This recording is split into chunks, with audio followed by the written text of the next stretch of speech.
Hello aspirants, welcome to SRIAS Weekly Current Affairs analysis designed specially for those preparing for UPSC. Today I'll be your guide.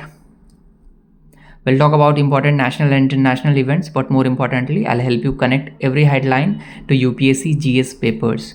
Picture yourself facing the mains exam, so you're not just looking for news, you're searching for the deeper story, the answer writing value, and the connections that will help you score. So let's begin. Keep your notebooks open, note the linkages, and follow along. So in the first slide, we have national affairs and governance.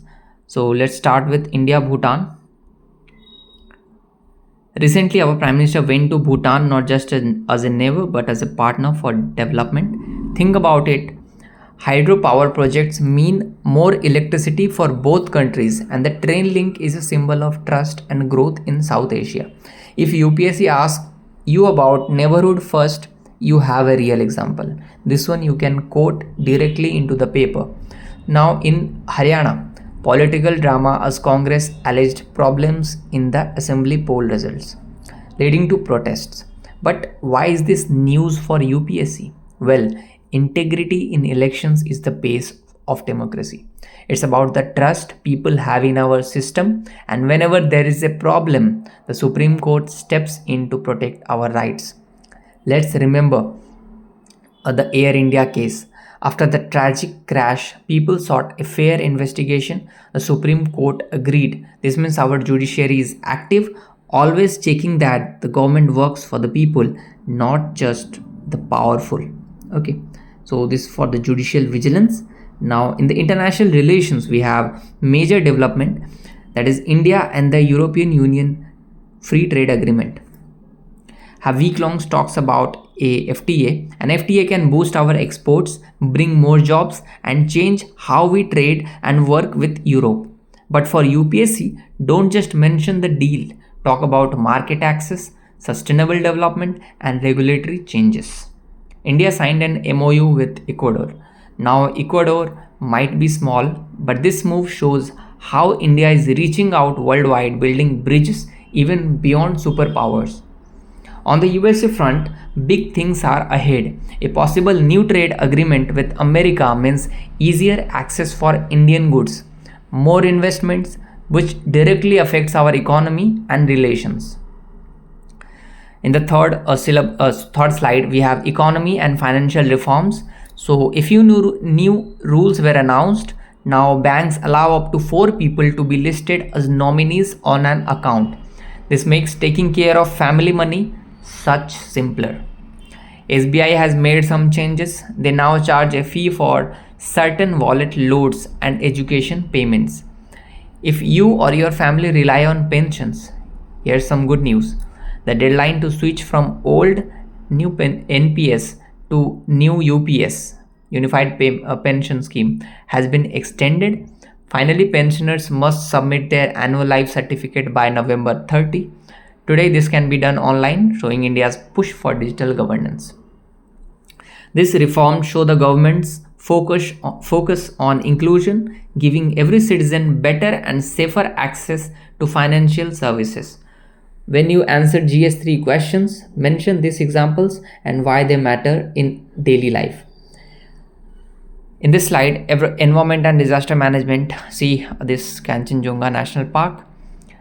India's Kanchenjunga National Park earned a good rating in IUCN. That is good rating in IUCN. This is important for nature lovers, but also for those looking to answer questions on conservation, biodiversity, and tourism. Far away, there was a tragic mosque explosion in Jakarta.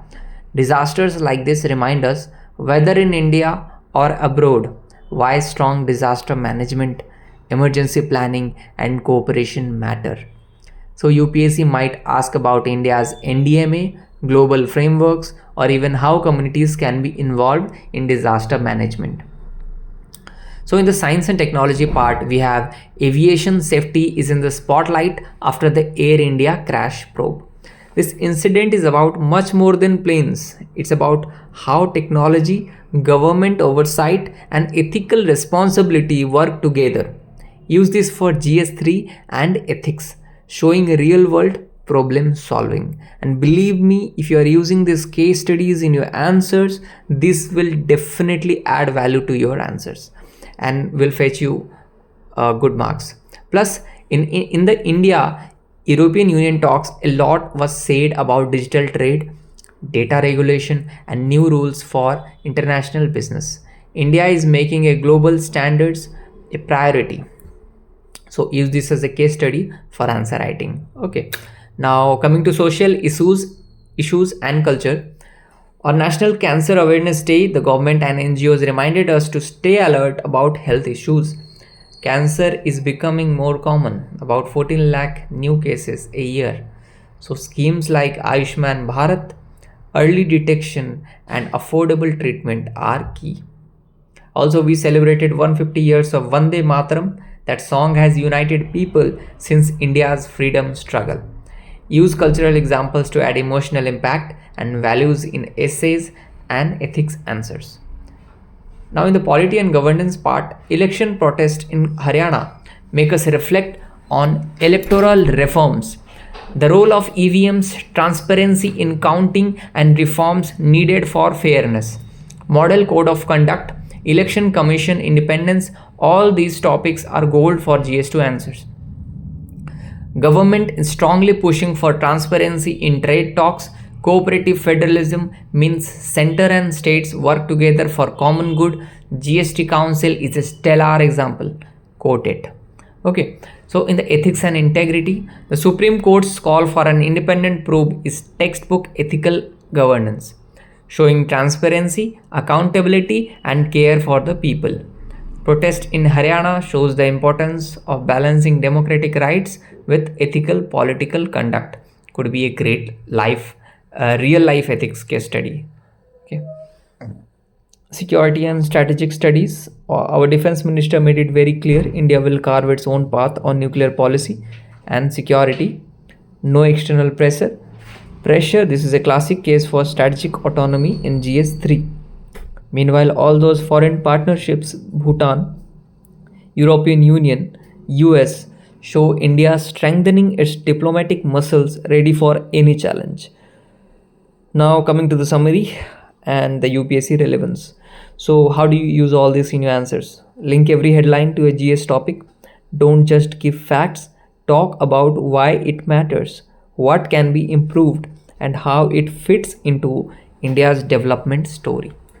Bring in schemes, data, and examples in your answers. Practice short notes and mock answers writing weekly.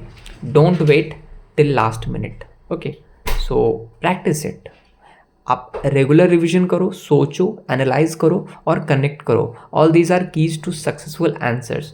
Always remember regular revision, reflection, analysis, okay, and connections. Thank you for joining the SRIAS UPSC Current Affairs class today. Like, share, and subscribe for more such real, relevant, and exam-focused discussions every week. See you next time. Keep preparing smart and stay ahead.